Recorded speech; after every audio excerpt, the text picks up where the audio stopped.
Last class में हमने देखा किस तरीके से हम फास्ट एपीआई को SQLite 3 के साथ कंबाइन करके अपनी पोस्ट, पैच, गेट और यहाँ पे डिलीट रिक्वेस्ट को भेज सकते हैं, और कैसे हम डेटाबेस का यूज करके अपने डेटा की कंसिस्टेंसी मेंटेन कर सकते हैं कि डेटा लॉस्ट ना हो, और इन मेमोरी और SQLite से हमारे क्या फायदे होते हैं ये हमने देखा इन मेमोरी के ऊपर। ठीक है, तो आज हम देखने वाले हैं ऑथेंटिकेशन बेसिक्स को। तो welcome back to Code Minions, ये है डे 94 ऑफ पाइथन, जहाँ पे हम ऑथेंटिकेशन बेसिक्स को कवर करने वाले हैं। ठीक है, तो वीडियो को शुरू करते हैं बिना किसी देरी के। तो मैं अपनी वीडियो कर रहा हूँ हाइड ताकि आपको सारे कंसेप्ट क्लियरली समझ आए। तो समझते हैं आज के एजेंडा को। आज हम देखेंगे ऑथेंटिकेशन और ऑथराइजेशन के बीच में डिफरेंस क्या है, सेशन और टोकन के बीच में डिफरेंस क्या है, JWT का स्ट्रक्चर क्या होता है, लाइब्रेरीज क्या क्या इंस्टॉल करनी है, पासवर्ड हैशिंग कैसे करते हैं, यूजर्स टेबल और डेटाबेस को सेटअप कैसे करते हैं, रजिस्टर एंड पॉइंट मतलब कि हमें एक नया यूजर बनाना है, लॉगिंग एंड पॉइंट, और उसके बाद हमें OAuth2 पासवर्ड बियरर मतलब कि टोकन अगर एक्सट्रैक्ट करना हो, get underscore current underscore user token को वेरीफाई करना हो, और राउट्स को प्रोटेक्ट करना हो, और इसको एक ऑथराइजेशन वर्कफ्लो के साथ देखेंगे। ठीक है, तो ऑथेंटिकेशन और ऑथराइजेशन के बीच में डिफरेंस क्या है, तुम कौन हो। ठीक है, तुम कौन हो ये आता है ऑथेंटिकेशन में, तुम क्या करने की परमिशन मांग रहे हो ये आ रहा है ऑथराइजेशन में। कि मतलब अगर तुम्हारा ईमेल और पासवर्ड के साथ तुम लॉग इन कर रहे हो, या फिर आइडेंटिटी वेरीफाई कर रहे हो, या टोकन या सेशन क्रिएट कर रहे हो, तो ये आता है ऑथेंटिकेशन में। तुम एडमिन हो या नॉर्मल यूजर हो, तुम कौन से राउट्स एक्सेस कर सकते हो, तुम कौन से रोल के बेसिस पे कौन से चीजों का एक्सेस ले सकते हो, ये आता है ऑथराइजेशन में। ठीक है, तो आज का हमारा फोकस रहेगा ऑथेंटिकेशन।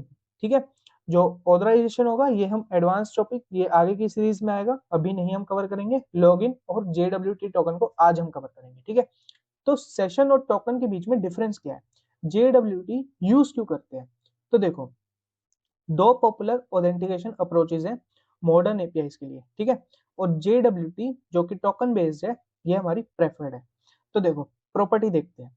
अगर हम स्टोरेज प्रॉपर्टी की बात करें तो सेशन बेस्ड में हम देख रहे हैं दो यहाँ पे प्रॉपर्टी, सेशन बेस्ड और JWT टोकन बेस्ड। तो सेशन बेस्ड में सर्वर साइड होता है ये सब, ठीक है, डेटाबेस या मेमोरी में, और JWT टोकन बेस्ड में ये क्लाइंट साइड होता है, ब्राउजर में या ऐप में। स्केलेबिलिटी ये सर्वर पे लोड देता है, ठीक है, और ये स्टेटलेस होता है क्योंकि इसमें सर्वर कुछ स्टोर नहीं कर रहा होता।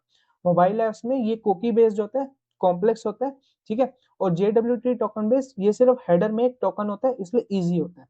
मल्टीपल सर्विसेज की बात करें तो शेयर सेशन स्टोर चाहिए, ठीक है, और यहाँ पे टोकन हमारा हर जगह वैलिड होता है माइक्रो सर्विसेज के लिए। ठीक है, लॉगआउट की बात करें तो सर्वर पे सेशन डिलीट करना पड़ता है और यहाँ पे सिर्फ टोकन एक्सपायर कर दो TTL से। ठीक है, परफॉर्मेंस की बात करें हर रिक्वेस्ट पे एक DB क्वेरी बनानी पड़ती है और यहाँ पे सर्वर सिर्फ सिग्नेचर वेरीफाई करेगा।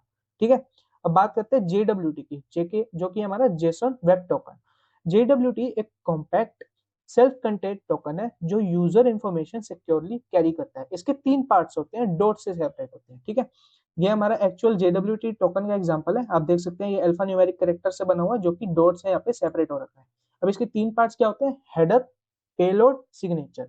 हेडर में हमारा क्या आता है, एल्गोरिदम आती है और बेस 64 URL एनकोडेड आता है। ठीक है, और यहाँ पे पेलोड में यूजर डेटा आता है। ठीक है, ये एनक्रिप्टेड नहीं होता, और यहाँ पे सिग्नेचर में ये टेम्पर प्रूफ होता है, इसको फोर्ज मतलब कि चेंज नहीं कर सकते। ठीक है, अब बात करते हैं हेडर की। तो यहाँ पे एल्गोरिदम जो कि है HS256 और टाइप है हमारा JWT। ठीक है, एनकोडिंग क्या हो रखी है इसमें, बेस 64 URL की। सीक्रेट है नहीं, इसको कोई भी डिकोड कर सकता है। पेलोड की बात करें, यहाँ पे क्लेम्स आते हैं जैसे कि सब्जेक्ट, ईमेल, रोल, EXP। ठीक है, अब ये हमारा होता है बेस 64 URL, इसको कोई ये सीक्रेट होता है नहीं, इसको भी कोई भी डिकोड कर सकता है। सिग्नेचर की बात करें तो यहाँ पे HMAC हेडर प्लस पेलोड, और यहाँ पे सीक्रेट की का एक HMAC ऑब्जेक्ट बनाया जाता है। ठीक है, और यहाँ पे एनकोडिंग होती है इसकी बाइनरी से, और ये सीक्रेट है, बिल्कुल सीक्रेट है। ठीक है, सीक्रेट की हमारी सर्वर पे ही होती है। अब JWT पेलोड एनक्रिप्टेड नहीं होता, पेलोड सिर्फ बेस 64 URL एनकोडेड होता है, एनक्रिप्टेड नहीं। कोई भी JWT.io पे पेस्ट करके पेलोड डिकोड कर सकता है, इसलिए पेलोड में सेंसिटिव डेटा जैसे पासवर्ड, क्रेडिट कार्ड कभी मत डालना। ठीक है, नॉन सेंसिटिव आइडेंटिफिकेशन डेटा रखो जैसे कि यूजर ID, ईमेल और रोल। सिग्नेचर टेम्पर से बचाता है। ठीक है, डेटा कॉन्फिडेंशियल जो होता है वो उसको नहीं रखता। ठीक है, अब बात करते हैं JWT क्लेम्स की। ठीक है। तो क्लेम क्या है हमारा, SUB EXP IAT ISS email role, ठीक है। अब इसकी फुल फॉर्म देखते हैं, subject expiration issue date issuer custom और यहाँ पे रोल भी कस्टम।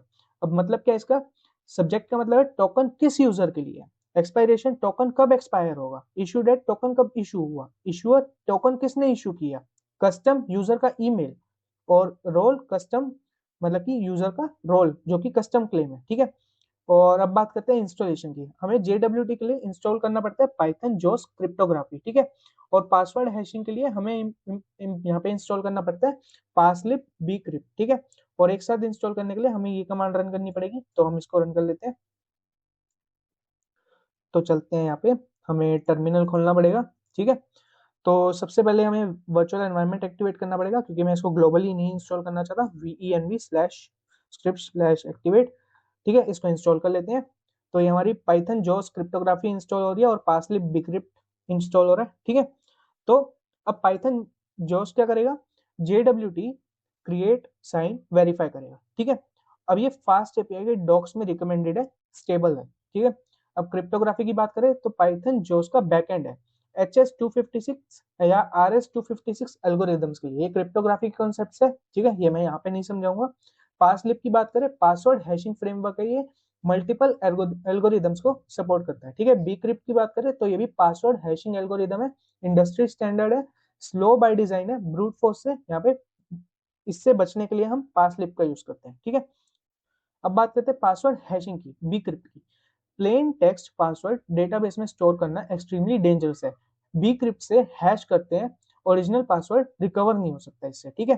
तो यहाँ पे bcrypt क्या करेगा, यहाँ पे पासवर्ड को एक हैश वैल्यू असाइन कर देगा, मतलब कि इसकी हैशिंग हो जाएगी। अब इसको करने के लिए हम auth.py में क्या करेंगे, paslip.context से इंपोर्ट करेंगे क्रिप्ट कॉन्टेक्स्ट, उसके बाद हम क्या करेंगे, क्रिप्ट कॉन्टेक्स्ट में हम स्कीम रख रहे हैं यहाँ पे bcrypt, ठीक है। और डेप्रिकेटेड इक्वल्स टू ऑटो, और इसको असाइन करा रहे हैं pwt कॉन्टेक्स्ट में। हैश पासवर्ड एक फंक्शन बना रहे हैं, इसमें प्लेन पासवर्ड आएगा स्ट्रिंग फॉर्म में और ये रिटर्न होगी एक स्ट्रिंग वैल्यू, ठीक है। हमने पासवर्ड कॉन्टेक्स्ट डॉट हैश का यूज करके प्लेन पासवर्ड को हैश कर दिया। वेरीफाई करने के लिए हम क्या करेंगे, पासवर्ड कॉन्टेक्स्ट डॉट वेरीफाई से प्लेन पासवर्ड और हैश को वेरीफाई कर लेंगे, ठीक है। तो यहाँ पे हमारा वेरिफिकेशन अगर मतलब सही होगा तो ट्रू रिटर्न हो जाएगा, अगर फॉल्स होगा, वो गलत होगा तो फॉल्स रिटर्न। अब bcrypt स्लो क्यों है, bcrypt इंटेंशनली स्लो है, कॉस्ट फैक्टर 12 कंट्रोल होता है, ठीक है। कॉस्ट फैक्टर जो 12 है इसका, इससे कंट्रोल होता है। लॉगिन पे मिनिमम हमारे यहाँ पे 100 मिली सेकेंड लगते हैं, ठीक है। यूजर को पता ही नहीं चलता। ब्रूट फोर्स अटैक में 1 बिलियन पासवर्ड ट्राई करने में ईयर्स लगेंगे, ठीक है। और MD5 या SHA-256 यूज मत करो पासवर्ड्स के लिए, वो फास्ट है इसलिए इनसिक्योर है। तो JWT फंक्शंस की बात करते हैं। JWT बेसिकली हमारा टोकन क्रिएट और वेरीफाई करने का काम आता है। तो यहाँ पे हम जोस से इंपोर्ट करेंगे JWT एरर और JWT को, ठीक है। और हमने यहाँ पे सीक्रेट की यहाँ पे रख दी, जो भी हमारी सीक्रेट की होगी, और एल्गोरिदम हम रखते हैं HS256 और एक्सेस टोकन एक्सपायर मिनट्स हम रख रहे हैं यहाँ पे 30। फिर हमने क्या किया, पासवर्ड कॉन्टेक्स्ट में क्रिप्ट कॉन्टेक्स्ट से हमने क्या किया, यहाँ पे पासवर्ड कॉन्टेक्स्ट डिफाइन कर दिया कि स्कीम हम यूज कर रहे हैं bcrypt, ठीक है। अब पासवर्ड हेल्पर्स की बात करते हैं। हमने हैश पासवर्ड बनाया जो कि हमारा पासवर्ड को हैश करने में यूज होगा, वेरीफाई पासवर्ड जो कि पासवर्ड को वेरीफाई करने में यूज होगा। अब हम JWT के हेल्पर फंक्शन बना रहे हैं। हमने यहाँ पे क्या किया, टोकन क्रिएट करने के लिए क्रिएट एक्सेस टोकन, जो कि हमारा डेटा आ रहा होगा डिक्शनरी फॉर्मेट में, ठीक है। और ये रिटर्न करेगा स्ट्रिंग वैल्यू। हम क्या करेंगे, to encode equal to data dot copy, ठीक है। हमने एक कॉपी बना ली उसकी, और expire equal to date time dot now time zone dot UTC plus time delta, यहाँ पे minutes equal to access token expire minutes, ठीक है। मतलब कि हमने यहाँ पे एक्सपायरेशन टाइम सेट कर दिया कि जो भी अभी टाइम है उसमें पर्टिकुलरली हमने यहाँ पे 30 मिनट्स ऐड कर दिए, ठीक है। उसके बाद हमने टू एनकोड, यहाँ पे हम इसका एक्सपायरेशन अपडेट कर रहे हैं और एक्सपायर पे, ठीक है, उसको हमने सेट कर दिया। और उसके बाद हमने रिटर्न करवा दिया JWT डॉट एनकोड, यहाँ पे टू एनकोड सीक्रेट की और एल्गोरिदम हमने एल्गोरिदम रख दी, ठीक है। ये बेसिकली JWT टोकन क्रिएट करने का काम आया। अब हमें डिकोड करने मतलब वेरीफाई करने, तो ट्राई में हम क्या करेंगे, payload equals to JWT dot decode, token आएगा सीक्रेट की और एल्गोरिदम, ठीक है। रिटर्न करवा देंगे पेलोड को। और एक्सेप्ट में JWT एरर मतलब कि इनवैलिड है या फिर एक्सपायर्ड टोकन है, ठीक है। अब सीक्रेट की को सेफ रखो, सीक्रेट की को कभी हार्ड कोड में मत रखो, मतलब कि जो तुम कोड लिख रहे हो उसमें मत रखो, .env फाइल में रखो, ये हम डे 95 में कवर करेंगे, ठीक है। सीक्रेट की लीक हो तो अटैकर फेक टोकन्स बना सकता है, जो कि एक डिजास्टर है, ठीक है। मिनिमम 32 कैरेक्टर्स लॉन्ग सीक्रेट की यूज करो, ठीक है। तो अब हम यहाँ पे बात करते हैं डेटाबेस सेटअप की। तो देखो initdb बनाएंगे, यहाँ पे कनेक्शन हमारा आ रहा होगा, टेबल हमने क्रिएट कर दी, ठीक है। और यहाँ पे हमने क्या किया, हमने यहाँ पे अब ईमेल के साथ साथ हैश्ड पासवर्ड यूज करा, पासवर्ड यूज नहीं करा, हैश्ड पासवर्ड यूज करा, ठीक है। इस बात का ध्यान रखना। बात करते हैं ऑथराइजेशन मॉडल्स की। यहाँ पे हम पाइडेंटिक से बेस मॉडल्स, फील्ड और ईमेल एसटीआर को इंपोर्ट करेंगे। बेस मॉडल से हम यहाँ पे ईमेल, पासवर्ड और फुल नेम यहाँ पे डिफाइन कर देंगे। फील्ड से हम उसके वैलिडेशन रूल सेट कर देंगे। यूजर रिस्पॉन्स में हमने यहाँ पे आईडी, ईमेल, फुल नेम और इजेक्टिव को सेट कर दिया। बात करते हैं लॉगिन रिक्वेस्ट की। यहाँ पे हमारा ईमेल आ रहा होगा और पासवर्ड आ रहा होगा, और टोकन रिस्पॉन्स हमारा टोकन रिस्पॉन्स बताएगा, ठीक है। एक्सेस टोकन, टोकन टाइप और एक्सपायर सिम, ठीक है। ऑथराइजेशन राउट्स कैसे सेट करते हैं, ये अब मैं इसके डिटेल में नहीं जाऊंगा, ठीक है। तो यहाँ पे हम OAuth2 स्कीम का यूज करेंगे। यहाँ पे हमारा टोकन जो टोकन यूआरएल होगा वो पास होगा ऑथराइजेशन डॉट लॉगिन से, ऑथराइजेशन स्लैश लॉगिन से, ठीक है। और इसके बाद हमारे यहाँ पे हमने राउट्स बना दिए रजिस्टर का, और इसके साथ साथ हमने लॉगिन का भी राउट बना दिया, ठीक है, जिसमें हम डेटाबेस का यूज करके टोकन की JWT टोकन को क्रिएट कर रहे हैं, ठीक है।